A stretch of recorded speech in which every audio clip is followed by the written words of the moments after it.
Hey, what's up, everybody? Video 44 coming at you with another video. All right, so I'm taking a break during my breakfast. It's already almost noon. I've been waking up late in this particular area of life, but nevertheless, I wanted to talk about the Lakers. I've been listening to Trevor Lane over at Laker Nation. I saw the entire video from his reaction last night, and I watched a good couple minutes of the pregame video. And this is kind of what kind of prompted me to speak. It wasn't anything that he said particularly. I just got the itch to talk, to be honest with you. But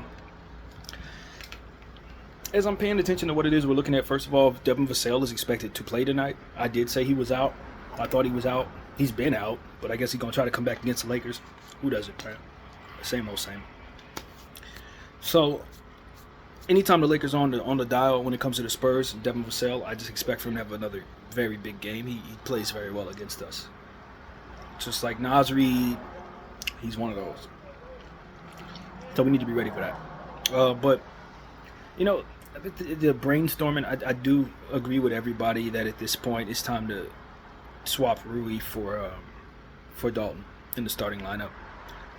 I'm kind of aligned with our coach JJ in the sense that I don't look at the starting lineup as a promotion, more so than just an assignment, a different type of assignment. Minutes more so determine how much a guy is being preferred on the basketball floor, in my opinion, in a lot of cases. But that, as I know it to be, does not mean that players across the board see it that way, and that some guys don't find themselves losing confidence when they come out of the starting lineup or gaining confidence when they go into it. Just because that's something that we think as a basketball analyst does not mean that these players were not raised to believe that starting is good and benching is bad. And so as you address confidence and mental fatigue, choices in that area must be handled with a certain sensitivity, even though you may explain to your team that, you're not, this is not a real thing for you, in terms of me looking at you as if you've done something wrong because I'm moving you out of starting lineup. Guys are still going to think of it that way no matter what, it seems. And so that's something that we have to be sensitive to. All the coaches in the world, you got to really embed it in your team what your philosophy is about starting lineups, because guys are going to lose confidence if they get taken out of the starting lineup, whether you intend for positive intentions or not. So that's something I think JJ is going to have to really understand. You got some real sensitive dudes on this team, and leaning into a few of them to try to make them happy may be hurting the squad. Benching certain guys may hurt the squad too, but they little soft mentality just going to have to live with the results of what's going to be best for the strategy, man. I believe in being cold, even with sensitive people, if it means getting the best results. I can't be afraid of losing somebody you've already lost. A guy like D'Lo Russell, starting him or playing him a bunch of minutes while he's cold because you're afraid you're going to lose him, you already lost him. He's not playing well. Trying to get him back, you got to motivate himself, man. You're a grown man, bro. That's exactly what I would say to D'Angelo Russell. You're 20, almost 30 years old, bro. A man with a family. If you can't motivate yourself to get in the best bag for yourself, that's on you. At the end of the day, that's what it comes down to, bro. That's on you. You didn't learn something from the market last year that it doesn't favor you, and you're going to come into this season playing the way you're playing right now? Don't expect to be in the league for much longer, brother. And don't expect for coaches to coddle you and try to make things real easy for you, like JJ's attempting to. It's not happening, bro. Either you're going to perform on the basketball floor like you were drafted to be, or you're going to be off the basketball floor and we're going to play somebody who can produce. That's it. Same thing with Gabe Vincent. Although I don't know Gabe Vincent to be mentally weak in any way. I don't know he is that way, but I know he ain't playing well, and I'm going to sit him just the same. I think communication with basketball players is important, and then I think handling them like pieces on a chessboard is important. Both of those things have to be in place. You cannot forego one for the other. You can't just move people around like chess pieces without communicating with them. That will fail you, and you can't forego using them properly because you want to keep them, mentally with you. That's going to forego your strategy. So you got to get a good mixture of both. In my opinion, at this point, if I'm moving Dalton connected to the starting lineup, I got to make sure that I have good perimeter defense next to him.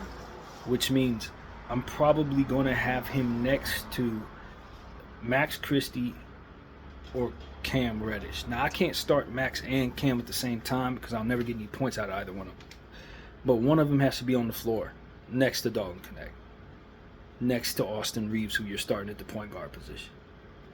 So it's extremely imperative that the Los Angeles Lakers keep one of those two players on the floor. Pretty much in just about every lineup you got. I really believe that. And I think that's unfortunate based on how this team is constructed. But I think we're at our best when we have Max Christie or Cam Reddish defending people. And I think I don't have the numbers in front of me. I haven't even glanced at them. But I've seen them actually play better together than people give them credit for. Because I've heard people say, you can't play Max and Cam together. Yeah, in theory you cannot. But when we've stumbled and had them both on the floor at the same time, we've actually had positive results to my eyesight. It's not something I would count on. But I don't think it's something I'm shying from. When you consider we're so bad defensively, we're so bad in transition, those are our two best players in those categories. If you have them on the floor more, you may be hemorrhaging in other areas, but your transition defense, it gets better. Your on-ball defense, point of attack defense gets better when you have those two particular players on the floor at the same time. If you can live with what else they don't provide, like scoring, you should be able to get away with it. I wouldn't want to do it. To be honest with you, I don't know if you can really actually effectively have that on the floor as much as you would want to. In other words, this is what I'm trying to say. I don't know that you have a point guard on the floor if you're providing them what they need in order to be on the floor at the same time together. You're going to need Bron, you're going to need AD, and you're going to need Dalton, D'Lo, or Austin. But D'Lo and Austin are not consistent scorers, so I probably want Dalton on the floor with Bron, AD, Max, and Cam if I want to have Cam and the Max on the floor at the same time. Problem is there's no point guard on the floor, so it doesn't actually equate.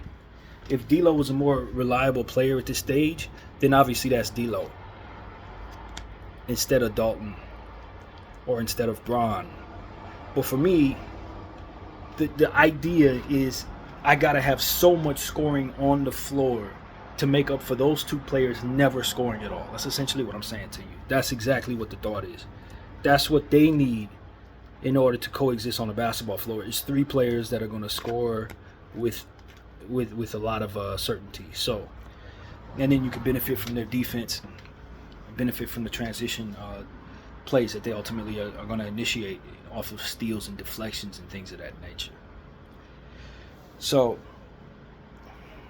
yeah, it just doesn't look like you can have your best defense on the floor at this point at the same time. But I tell you the truth, man. We've been so bad transition defensively. I may be trying to sneak up opportunities to stumble into the lineups where they both on the floor at the same time for maybe one or two possessions. Maybe let Cam run the point, since when he was first drafted, he actually was someone who was projected to be able to play the point guard. I just don't think he was ever cultivated into utilizing those talents. But when he was coming out of Duke, when he was first drafted, the thing about him was that he was supposed to be extremely positionless and two-way. That's why development of players is so important, man. I gotta say this. When I look back on Cam Reddish and who he was drafted to be, coaches just never actually cultivated any of his talents, or the potential. They never cultivated any of the potential. And he got hurt that one year. But I'll never forget when Cam Reddish came back from injury and scored like 35 points in a playoff game for the Atlanta Hawks. I don't know where that person is. That guy, that Cam Reddish, was awesome. And before he went down with that leg injury, that Cam Reddish was like a future star. Even though he had a low motor. That was the problem with him. He had a low motor in college, but his potential and his abilities were staggeringly good. I don't know where the hell all that went. It's like he morphed into some entirely different person in the NBA. Into this like defensive guy who can't score. in the NBA who can't shoot. That was not who Cam Reddish was at all. So, just this is one of the situations where I look at organizations and say, y'all lack of development really hurt that guy. It hurt him. And I just don't want to see the same thing happen with Max Christie and Dalton Knecht and Quincy Olivari, because organizations and injuries combined can ruin a guy, man. So that's what I think happened to Cam Reddish. I really do. But because I remember that, I may be inclined to attempt to have him at the point guard in these type of situations and hope to God that Bron can just off ball play make, not off ball play make, but from the 4 spot specifically, play make, and not ask Cam Reddish to really handle the ball too much. But if he were cultivating who he's supposed to be, he'd be able to run some point guard minutes for you. That's basically what it is I'm saying. I want my two defenders on the floor, man, because I just don't think anything else is working. I hear people saying we can lean into the offense, but if you're leaning into the offense, we're so bad defensively that you're going to give up the same points you're getting. And because we've been scoring sporadically, it's not like our offense is so amazing that we can afford to punt the defense completely. A lot of what benefits us is transition buckets off of steals. So if our defense can be null completely, if we have no defense at all, we're probably not scoring very much either, which is what ultimately led to our blowout last night against the Suns. We didn't have any fast break points, which is something I think I saw at the halftime, but I didn't know it continued throughout the course of the game, and I don't remember seeing that stat, but we didn't have any points off turnovers. None in an NBA game. And also something I've neglected to say in the first half of at the halftime video that I thought was really important. So I thought the pace was really favoring the Suns early. And even though we were going back and forth, I just felt like we couldn't keep up with the pace. I thought it was too fast for us. In the second half, we started playing really slow, and the Suns continued on that pace. Blew past us in a really, really embarrassing way. So, yeah, these are just things that are going through my head. I do understand that Coach J.J. Redick said that he wants to, on his next coaching meeting, kind of rethink his starting choice for Rui over Dalton. But when is that meeting coming around? Did you have that meeting on the plane? Because we definitely got a game tonight. You have that meeting on Thanksgiving Thursday because you're definitely playing on Friday. You see what I'm saying? It's like certain things, it's like you're going to lose 3 games before you get around to having that coaches meeting, buddy. You better make that move now. If you think that move needs to be made, make it. Don't wait. That's the problem that I've had with our organization as a whole. We just wait too long to make decisions. Now, I know I've said that a million times to you guys, but that's what it is. Let's wait too long. Make freaking decisions. If something's bad, get it out of there. If something's not working, halt right away. Pump the brakes fast. That's the problem that I have with our organization. We don't do enough of that. We let things get bad to worse with the intention of gathering data. And for me, it's like patterns are patterns, bro. Once you start seeing this first cycle of a pattern and you start going down that same loop, that's when I start saying, okay, let's put it into this. This coach sucks, and I see it now. I don't need to wait for another 3 months to fire him now. Oh, that player sucks. He's going out there jogging and not scoring. Okay, cool. Get him into the back of the bench and bring up somebody. Oh, this player can shoot. He went for 35 points on the road against a good team. Yeah, we're gonna feed him more. Oh, that guy got 1 board and he's like 6'10", 235 pounds. Yeah, he's not gonna be somebody I'm counting on the rebound. Like, these are the type of things that I do right away. And our team, it's like they need to see so much data before they believe something. Well, let's just look for let's wait until January before we really start thinking we need to make trades. Nah, hell no. No. Now, if the market doesn't allow you to move before January, cool. But that you wait this long to let something figure itself out? Nah, hell no. The cycle has already went around 7 times by then. Let's do something now. Like, put it into that now. Once you start seeing the beginning loop repeat itself, what you have is called a pattern. That's what that's called. It's called a pattern. It's repeating. You can predict the next move on it based on the fact that it's repeating. No. I don't need to see more of that. So that's the problem I have with this organization. It doesn't put it in the stuff quick enough. It lets things get as bad as it's going to get, and then they fail, and then it's like, oh my God, the sky is falling. You know, those type of decisions I think trickle down to the ineptitude of the team itself in multiple facets. None more than just them not having the will to fight, which is what we've been discussing these last couple of games. Because they've been doing a great job of showing it for the last couple of games. So, you know, you want to make trades.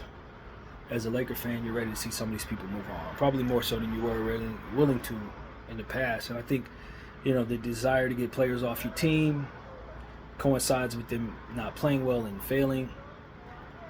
And that does not equate to the market being kind to you. If anything, it's the complete opposite. This player sucks, get him off my team. Okay, what are you trading with him so that somebody be willing to take him? Well, that's when it starts getting tricky for a lot of us. So, you know, I understand why somebody would play D'Lo Russell and maybe, you know, try to feed him the ball yesterday so he try to get his trade value up. But if in doing so he just continues to display that he's not worth a damn, then you're doing the opposite thing. Same thing with giving Gabe Vincent 15 minutes and 18 minutes. You continuing to show the pattern of him not being good consistently as they give him these minutes. So if I'm supposed to be trading for him, if I'm another team, and I have so much footage of you guys playing this guy 18 minutes a game, every night I'm watching his minutes and I'm seeing nothing. And you want me to do what exactly? Take his contract from you? And incorporate that nothingness into my situation? And I'm supposed to give you what? Exactly what you need so that you can be as good as you want to be? Like that. Who's doing that? So that's the problem with the Lakers. I think they're in a weird space where they want to raise the value of their guys, but the opportunities they're giving them just further proves that they're no good for anyone else. That's exactly what's happening. I think sometimes when you start realizing that's the case, you got to hide them dudes. That's what you do. You don't keep throwing them out there and hoping they improve. You start to recognize the pattern of them continuing to be bad and say, you know what, we're eating away at the little value that they otherwise have amongst those who are not studying. Because the word is spreading about them being bad every night. So now, as to where maybe 3 weeks ago you could have sold somebody on the fact that Gabe Vincent could be a reliable defender and he's coming back from injury and when he gets to 100% he's going to be good. Now we're looking up and seeing so much data of that being a lie, and it takes away from the aura of someone who would otherwise want him, and then they don't at this point. So that's what the Lakers are running into, man. Our assets are losing value, which is something we definitely can't afford. But at the same time, it's like a winning cures all, and so that's why I lean into my young players that I've been telling y'all, give me Dalton Connect to, you know, with 12 to 14 shots attempts a night, preferably from the hot spots that he's already proven he can shoot from, and get Quincy Olivari in here and see if he can't light up the scoreboard like he's been doing anytime he actually has an opportunity. You know, and they have so much rope, so to speak. You let these guys that are already on the team who you've given contracts to have so much rope to prove themselves or not, and you give these young guys zero rope at all. Traore, an energy guy, you don't give him no rope. You get like 4 minutes when he's called up, otherwise he's in the G League. It's like he can't really prove himself to be any good with that opportunity. But then you give Gabe Vincent 18 minutes every single night. D'Lo's still getting starters minutes as he continues to throw the ball at the wall, like basically. I really think this eats away at the team's confidence or will to fight or patience or a combination of all of that. I think it just eats away at the team's heart when they keep seeing this type of stuff. And you got to take into account that the Bronny James thing started us off that way. Like just drafting that kid and prioritizing him and this, that, and the third, it already started the team off saying, okay, we're going to do something that we probably shouldn't do for the sake of the politics. That message was already like an injection into the team before everything even got started. So now anything in that ballpark just continues to reinforce the sickness that comes from that injection. That's why I say, man, we look like clowns right now. It's the same thing I said at the beginning of the, midway through the game video that I made this morning. We look like clowns because of these type of decisions, the conversation that surrounds these type of decisions, that ultimately the players and the coaches listen to, that eats away further at their patience and their heart or what have you. It's no wonder why people aren't fighting hard over the last 2 games. It's no wonder why guys crumble in the presence of teams that they've lost to several years in a row. None of this is surprising in the sense that you already have a team with broken nerves. You know what I mean? Who are being asked to take on these already proven patterns of failure and I guess give their all. I don't know, man. My mind shifts to Rui Hachimura's 1 rebound. I don't really understand how that happens. I do think that the Phoenix Suns had some pretty capable rebounders down there yesterday. But it was at one point where I saw Rui getting out rebounded by Bradley Beal, and this was before I even looked at the stats on the boards. And I was like, I even said it out loud. I was like, there's really no excuse for that. Bradley Beal is like a 6'4" guy. He's pretty strong. But Rui's a significantly bigger player. There's no reason why Bradley Beal should be getting boards over Rui Hachimura. And when you look at the stat sheet and see that he walked away with 1 rebound, it just signifies that play as a byproduct of what ended up continuing throughout the course of the game for him. And I get it. He's coming back from injury. They've been said he had some off-the-court stuff going on, so maybe you want to give a guy a pass for not being checked into the game like he needed to. But just off the strength of being a player who wants to be considered a power forward, a guy who I saw have a 2010 game earlier in the season, just a month ago, for him to walk away with 1 rebound and to see what the score ended up being at 27, minus 27 for the team, and to understand that he is at risk of losing his starting spot to Dalton Knecht. I'm concerned that this is how he reacted to potentially being pushed out of the starting lineup. Like, this is how you react to people now calling for Dalton to start over you, and this is how you come out and play? You ain't even been moved to the bench yet. This is you fighting to keep your spot in the starting lineup. And that is what you hand yourself and the team? It's what we talk about, fragile mentality roster. You look at the next guy, he has circumstances that lead to the weakness of the minds of the team. Then you look at the next guy, he's got a certain thing that caters to that weakness. And you look at the next guy, it's too many guys on this team that aren't like fighters. They're not fighters. You tell me I'm about to lose my starting spot, and I perceive the starting spot as something as important as I consider it as a player, you know what I mean? I'm going to go out there and I'm going to fight hard. Bradley Beal ain't rebounding over me at all. I'm bigger than him. He's getting pushed around. They're going to call an offensive foul on me as I'm boxing him out before I let him beat me to the ball. You see what I'm saying? I'm not going to come out and play my worst when my starting spot is on the line. You feel me? So it's a lot of stuff. You look at D'Lo and his stuff. You look at AD and the way that he's been playing and his mental stuff. You look at Bron, he's throwing the ball away, talking about he ain't never going to be on social media, this, stuff. Who else? You just keep looking around. It's like, man,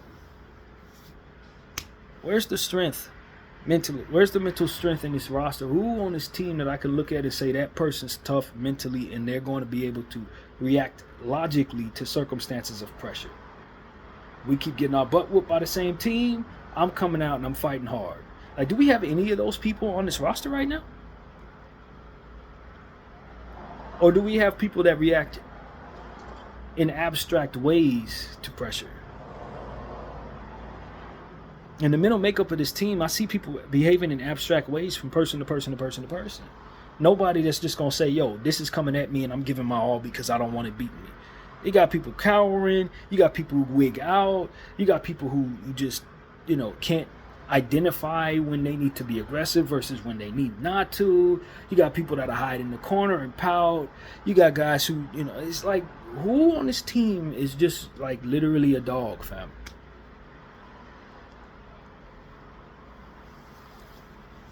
And so that's my problem. I think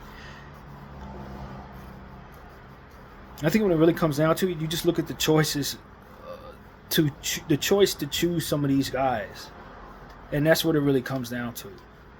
You let go of a dog like Scottie Pippen. You chose away from a dog like Cam Whitmore. It's like the person or whoever is in charge of choosing talent has chosen away from athleticism, away from a dog mentality. Like that's a real thing at this point. Salute the Kobe minute the past 2 minutes ago, but that's a real thing. Like, who the hell is choosing these people? Who's choosing these talent?